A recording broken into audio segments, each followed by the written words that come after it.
Can you hear me, Christina?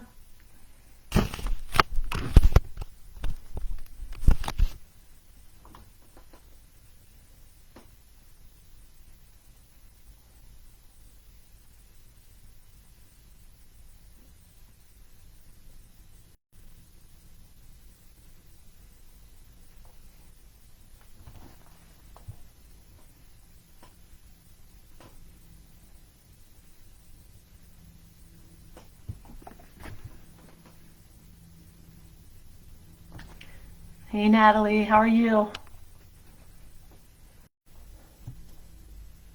right, I'm going to give just a couple more minutes here. Gives people some opportunities to log on. It's right now almost 5:30, so we will just wait a minute to get started.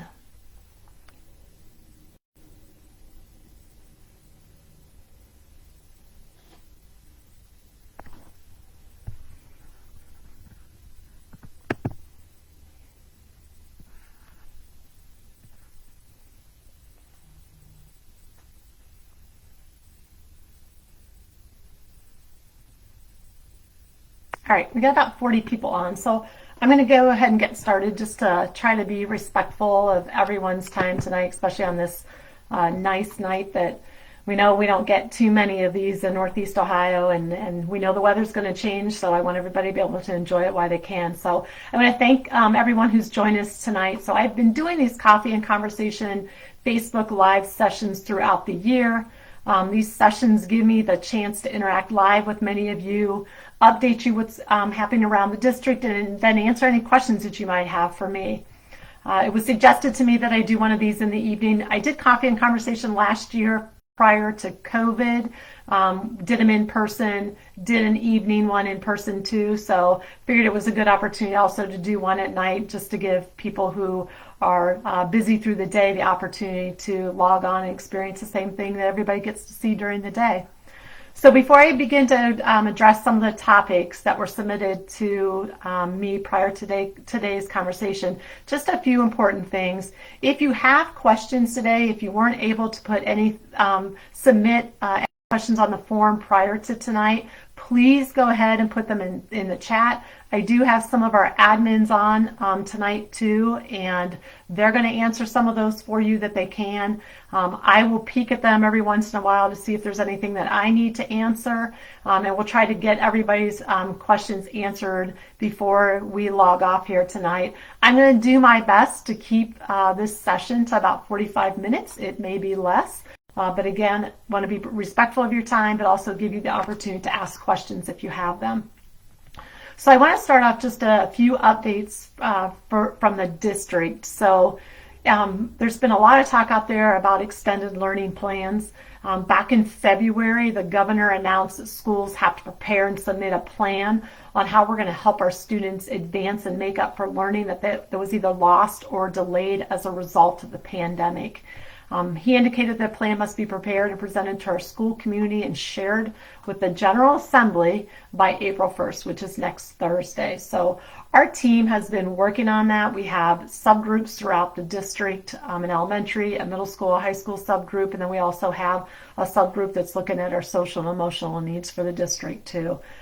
Just to let people know, learning loss and helping our kids when they are struggling is something that we do all the time in normal years, non-pandemic years. So we've been talking about this more this year due to the pandemic. So currently our plan, we have to look at all different levels because we know how we talk about learning loss or any kind of recovery is going to look different in the elementary, especially in grades K-3, where there's a strong focus on literacy compared to the high school, where we know that there's a need for students to recover credits that have been lost, either to not being present or just any kind of struggles this year, especially our current seniors who we know need credits in order to graduate on the time. So our plan has to include how we're going to identify students who have been most impacted by the pandemic, and with a strong focus on our most vulnerable students. it has to include how we're going to identify those learning needs and how we're going to identify those students. We're going to include the resources that we need to make this happen, the different approaches that we're going to take to best address the identified students and their needs, any kind of the partnerships that we have locally. So for example, I know already our Department of Academic Affairs has already reached out and had conversation with the 3 Cuyahoga County library branches in each of our cities, and there will be a partnership there with them to help us with trying to meet the needs of our kids over the summer. So again, per the governor, that extended learning plan has to be completed and submitted by April 1st. So what you're going to see is, and we'll push out a message just to let families know that we have to post that plan on our website. And so we will put that on the website. We'll send out the information for families who want to visit that and see what it is that we're doing. And we will have that on the website no later than next Thursday, February 1st. Some good news to share, different this year at this time. Last year at this time of the year was pretty depressing, especially for our class of 2021 or 2020 or seniors. At that point, we had to cancel prom, and we had to do something very different for commencement. So good news this year is that we will be doing prom. And Dr. Smithberger has pushed all this information out to families. Prom's going to be held May 28th at Machad's in Strongsville. The good news that the kids got is that they will be allowed to dance. They just have to wear masks. And again, what's exciting for us is that we will be able to do commencement this year, have all of our students graduate at one time. We were not able to do that in an indoor venue, and like most high schools, looking to do it outdoors. So we were able to secure dates and times with Parma City Schools and Byers Field. So right now, commencement is scheduled for Wednesday, June 2nd. And Dr. Smithberger will be pushing out more information and specifics about that the closer that we get and as we start to finalize all the plans for commencement. But it's just an exciting time right now for our seniors to know that they will get to have a prom this year, and we will get to do a commencement ceremony. So last summer, again with the pandemic, the U.S. Department of Agriculture they put in place a summer feeding program, which allowed school districts to provide both breakfast and lunch to students in our districts, and it was for any student. Any child up through the age of 18 was eligible to get a breakfast and a lunch, 5 days worth of breakfast and lunch throughout the summer. That extended into our school year, and we were then also able to provide free breakfast and free lunch to any student in the Berea City School District for this entire school year. So the good news is on March 8th, we found out from the USDA is that they are going to extend that nationwide waiver, and they are going to continue to allow free meals through summer of 2021 through September 30th. So we'll do it through the start of the school year. So again, once again this summer, our Nutrition Services Department is going to be preparing and distributing meals to our families for free. More information about that, the sign up for food distribution will come from the district and shared with our families sometime prior to summer break. And again, that's something we're going to ask families actually to sign up for, to register for, so we know how to prepare for that. So one of the things we're going to do differently this year, because we know there's many working families, we were doing our food distribution during the day, but this year we're going to do an evening pickup for food distribution. And right now it looks like that will probably be on a Wednesday evening. But again, more information, detailed information about that will come prior to the start of summer break. So I just wanted to also take a second to update, just reiterate a few things. we will, beginning fourth quarter, which is Monday, April 12th, not August 12th, our students in grades 6 through 12 will be attending in-person instruction 5 days a week. So that basically we eliminate the remote learning days on Fridays. Yesterday was the deadline for any of our TVLA students in grades 6 through 12 to opt in to return to in-person instruction for fourth quarter. Again, that deadline was yesterday. At the numbers we looked at, we had in grades 6 through 12 approximately 200 students that will be returning to either the middle school or the high school from TVLA to in-person instruction starting the fourth quarter. One of the questions that was submitted to me prior to tonight asked about transition for TVLA students who haven't been in the building this year. So I want to address two different things. So one's going to be about high school and middle school because it looks very different. So obviously, if there's TVLA students who have not been in person at the high school, we need that transition time specifically there because of it being a new building. So Dr. Smithberger either has or is going to be announcing that there will be an open house next Tuesday on March 30th from 3 to 5 o'clock for students who will be returning from in-person instruction, who will be returning from virtual to in-person instruction who have not been in the building or present this year. So they'll get the opportunity to walk through the new building, follow their schedules, and just get kind of a feel for the building since they haven't been there. It's going to look a little different for those students who are returning to the middle school. So for those all sixth graders on the first day back, so on Monday, April 12th, sixth graders who've been to the building before are just going to report to the cafeteria to start their day. And then there will be just some conversation, going over schedules, answering questions. And then 7th and 8th graders who've already been in the building. So again, remember, 6th graders have been in the building before. 7th and 8th graders have been in the building. So 7th and 8th grade will just report to their first period classes. And there then they'll work with their team of teachers getting reacquainted to the buildings and with their schedules.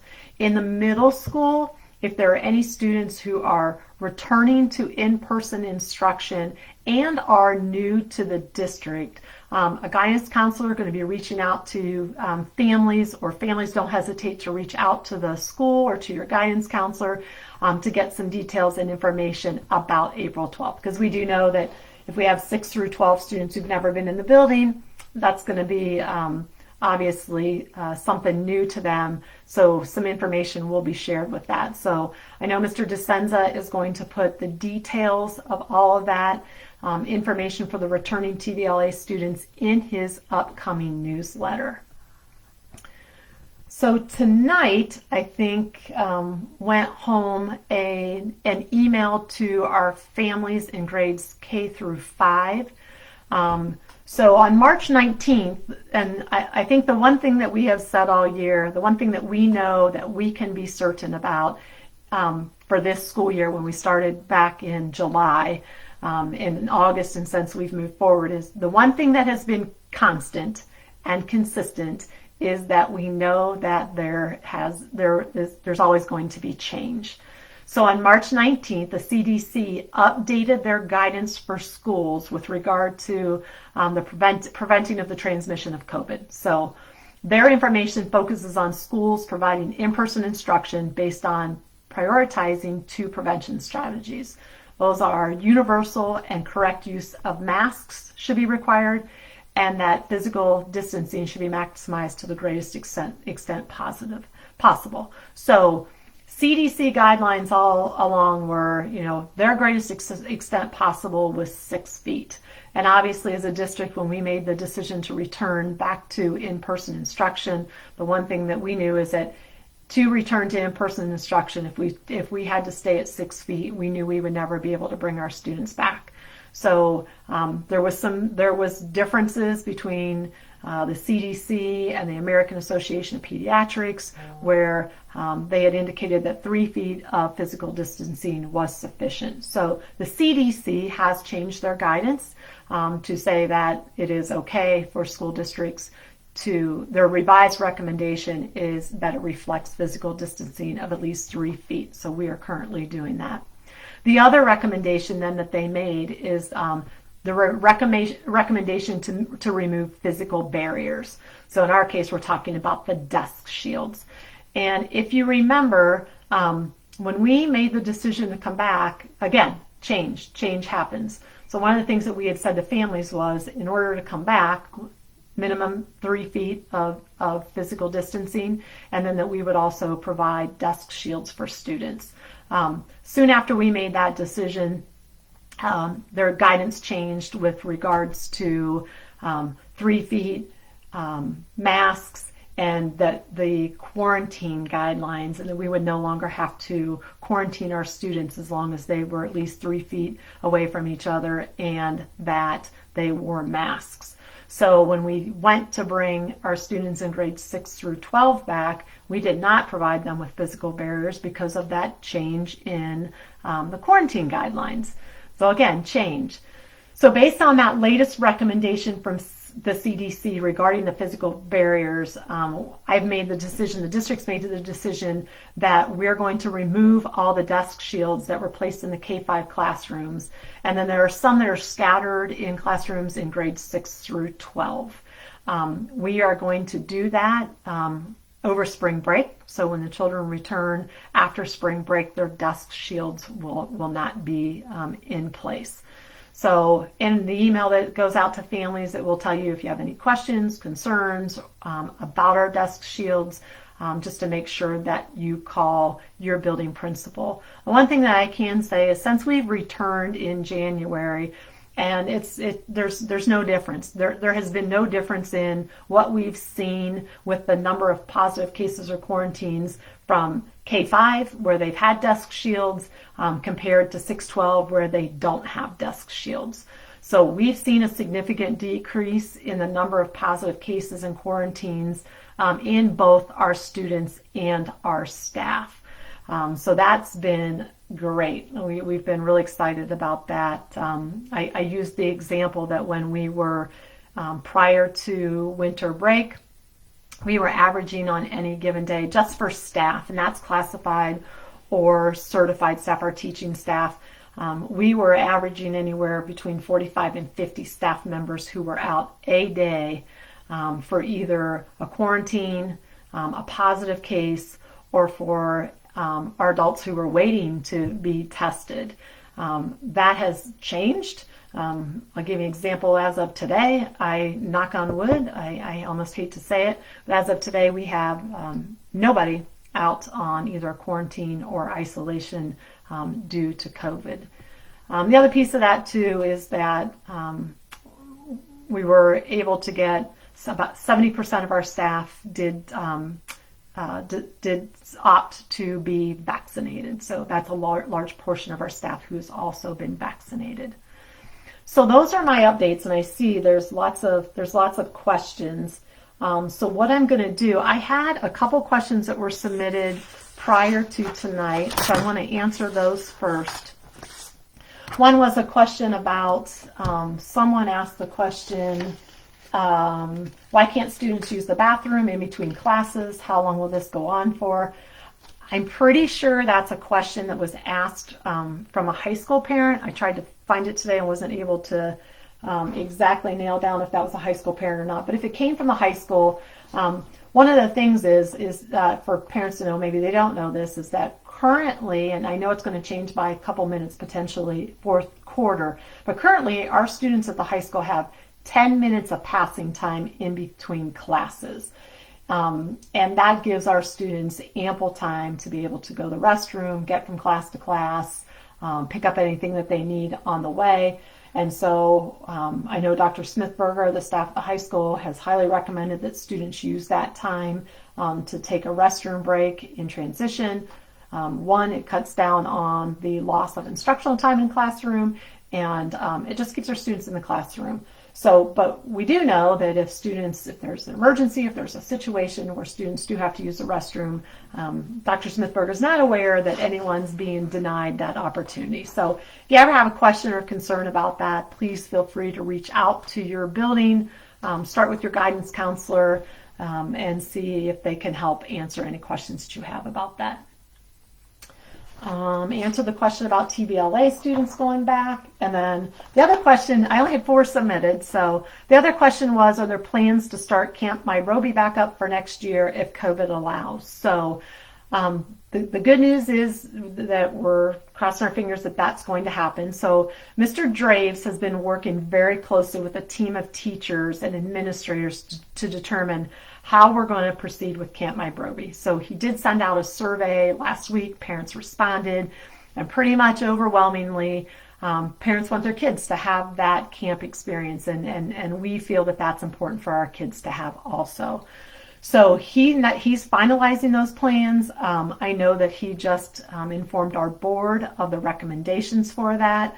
And the one thing that we do know is that camp may look a little different, right? So one of the things, obviously, with our 6th graders, our current 6th graders this year missing camp, we're going to try to give them a camp experience, but it might look a little different than it has before. But there's obviously some different hurdles and some different things that we have to address with 7th graders. Number one, in 7th grade, we've got our kids who are involved in athletics. So in 6th grade, we don't have to worry about that. 7th grade, that's different. Kids have practice, kids have games. So that information about Camp Nairobi will be coming out shortly. It'll go to our current 5th graders and our current 6th graders about what that camp experience is going to look like for next year. So the answer is yes, there will be a Camp Nairobi experience. And again, I say that as long as things don't,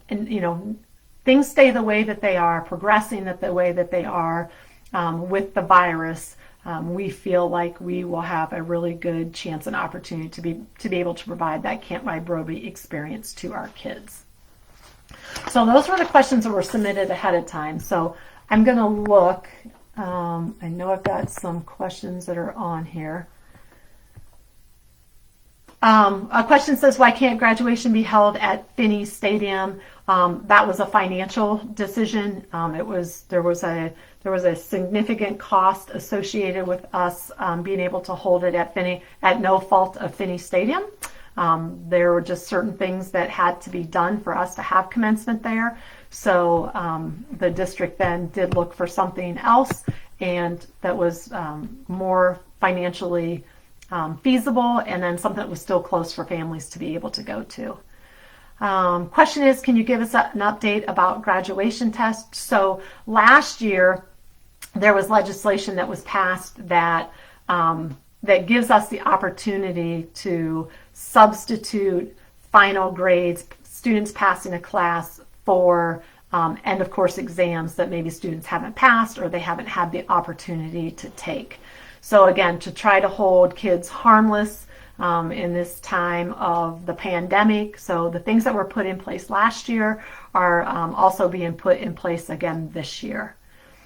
The question was, will the district be offering summer school? Not sure at what grade level that's being asked. So again, what the extended learning plan that we are working on and finalizing, again, that has to look different everywhere. So high school, important to focus on credit recovery, students to recover their credits, to catch up, and so that they are not credit deficient. And elementary will look very different. Elementary, I don't know that we're going to call it summer school. There's going to be an opportunity for some of our students with a literacy focus at the elementary.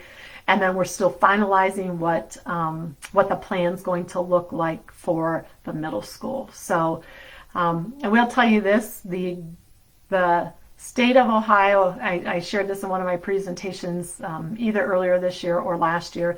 Last year we lost money from the state of Ohio. They took about $1.9 million away from us at the end of the year, but then the federal government in their COVID relief packages gave money to the federal government gave money to the state governments, and they were to distribute that money. And we got at the beginning of the year about $1.2 million.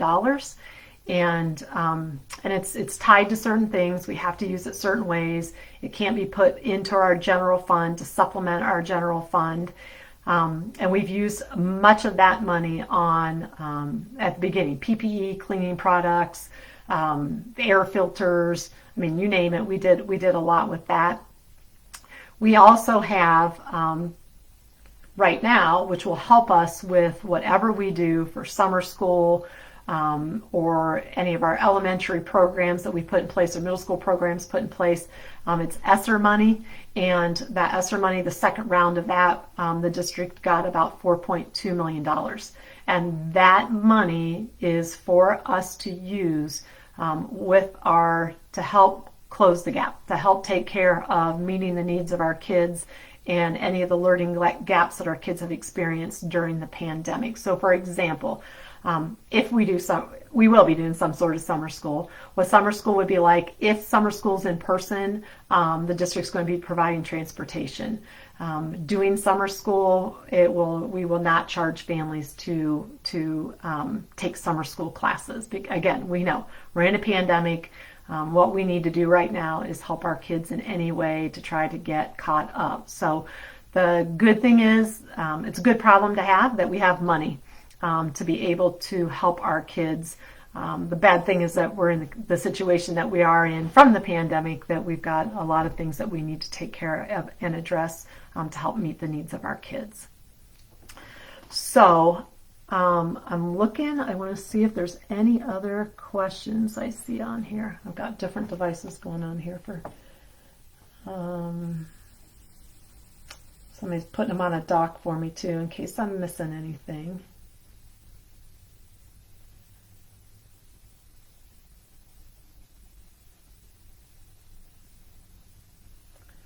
I don't think I saw someone put thank you for the Tree of Knowledge installation. I'm going to give all the credit to, again, Mr. Draves, and that was, the board had passed a resolution that there would be a committee would be formed to make the decision about what to do with the Tree of Knowledge.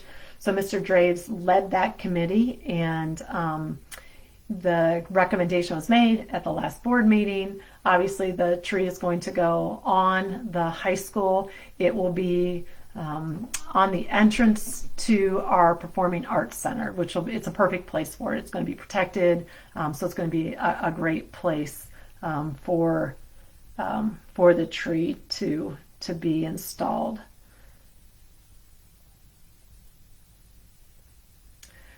Question is, why are the buildings only going to be open 4 days a week? I'm assuming that's in the summer. So different reasons. One of the things is that there are other districts that do that. They transition in the summer for a 4-day work week. Our staff's still going to work their regular week, but they're going to work it in 4 days. It saves us money. We'll save about $30,000 to $35,000. The buildings are going to be shut down on Fridays. No one will be in the buildings. We won't let anything take place in the buildings. So that's one of the reasons. There are others. It's a morale thing too with our staff that they can work their 5 days in 4 days and have that Friday off during the summers. But it is a cost savings to us to close the buildings down over the summer for that 1 day. Question, what determines whether summer school is needed? And it says all 4 quarters. And again, I don't know if that's a middle school question or a high school question. Part of the plan that we have to create for extended learning plan has to include basically the indicators.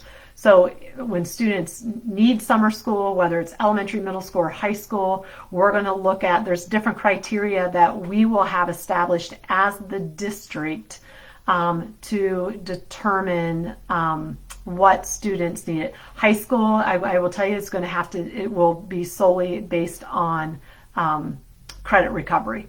So, a student doesn't pass an ELA 9 class, It's going to be our strong recommendation that a student attend summer school to gain that credit, so that they can continue moving on their path for high school.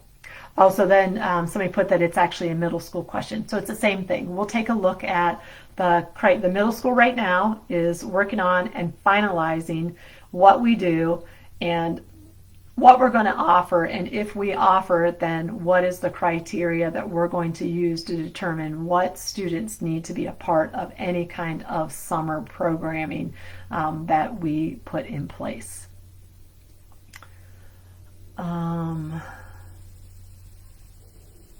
Someone put in there's a Discord app that children can access off their Chromebooks. This allows them to call each other, but the Chromebooks are for school purposes. They can also access Fortnite. So that will definitely be something that we share and pass along to our tech department. They're constantly looking for things, like we see things in the background that are going, like in simple terms, we see things that are going in the background when kids are on their Chromebooks to see if they're accessing things that they shouldn't be. So sometimes kids are way smarter at some of these things than we are sometimes, and can bypass that. So a lot of times we will find that they've done something and we find the bypass and we block the bypass. So this could be just one of those things that the kids have found another way to bypass it, and we just have to go in and we have to block the bypass. So we will definitely pass that along to our tech department and see what they can do to block it. Somebody asked, was there a chance for, was K-5 given a chance to switch back to in-school or just 6 through 12? The only grade levels that are allowed to return are students in 6 through 12. The reason being is that 6 through 12, our teachers are live streaming. So, if I see Mrs. Rice is on here. So if Mrs. Rice, teacher at the high school, has a math class that she has 28 kids in, those 28 kids are her students, whether they're in person or whether they're face-to-face. So coming back does not affect her class size at all. She still would have 28 kids if all of her students chose to return back to in-person instruction. For students in K-5, remember when we did that programming for the TVLA, we actually pulled teachers out of the elementary and in 5th grade, and they are assigned to teach those kids. So that affects class sizes. So that staff is dedicated solely to teach K-5 students. So if K-5 students were to return from TVLA to in-person, that causes a problem for us, because that puts us beyond capacity in our classrooms and does not permit us to keep at least 3 feet of distancing, because again, those teachers were pulled out to teach TVLA. So that was only a 6 through 12 opportunity, because it does not affect our staffing. Let me see. All right. I have someone putting questions on a doc and deleting them as they come on, so it doesn't look like that there's anyone else with a question. So I think at this point, if there are no other questions, obviously I'm not going to keep you, so it's a little bit after 6 o'clock. I want to thank everyone for coming. I want to thank everyone for their patience, continued support throughout this pandemic. We have said, one of our recent communications that went out, our goal next year is that we are as in-person and as much back to normal in-person instruction as we can. Again, we will wait for guidance that comes from the CDC, the state, and our county levels with directions on how we proceed. But things are definitely moving in the right direction. It's great to have our kids back. Our staff has done an amazing job. They can continue to do an amazing job. They've got spring break. Everybody's got spring break coming up, and everybody's ready for that break. So I hope everyone enjoys their spring break. If after tonight you still have questions, please don't hesitate to email me, call me, reach out to the district, reach out to your building. We're always here to help answer any questions that you have. So again, thanks for joining, and have a